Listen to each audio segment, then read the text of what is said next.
كل الناس دي حرفيا ما اعرفهاش. فيديو النهارده راح اعمل حاجه عمري ما عملتها في حياتي. انا راح اقابل ناس ولا عمري شفتهم ولا عمري عرفتهم عشان نروح البدرشين سوا نعمل حاجات هناك. فتعالوا خدكم معايا طول اليوم ونشوف هنعمل ايه. اتجمعنا في كاريبو وبدأنا بقى نتعرف على بعض، وهنا كانوا بيجسوا انا عندي كام سنة. 20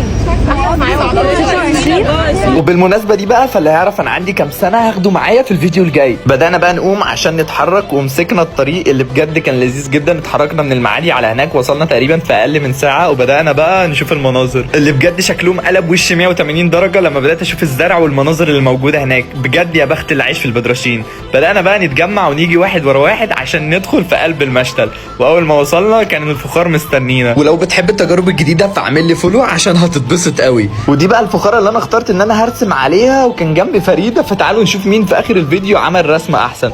بدأت طبعا ان انا استخدم اللون الاصفر، وما بصراحة ما كنتش عارف ان انا هعمل ايه، فدي الرسمة اللي طلعت معايا. تعالوا اوريكم انا عملت ايه. حاجه كده لو اتباعت في مزاد هتكف عليا. دي بقى رسمتي اللي ما تتشافش، ودي رسمة فريدة كانت بترسم صراحة عيون كده شكلها مش طبيعي. ده غير بقى ان كل واحد في المكان كان بيبدع اكتر من التاني، اللي كان بيرسم سفينة واللي كانت بترسم وردة، وكله حرفيا كان شغال وقاعد يطلع شغل عالمي. ودي ايدي بعد ما خلصت، يعني ده عادي. طبعا كل واحد كان فرحان بالرسمة بتاعته، واخيرا وصل الاكل. اما طعم الاكل بقى فكان مش طبيعي، وده كمان اللي قالوه من قبل ما ندوق الاكل. طعم الاكل تحفه جدا. الاكل طعمه حلو.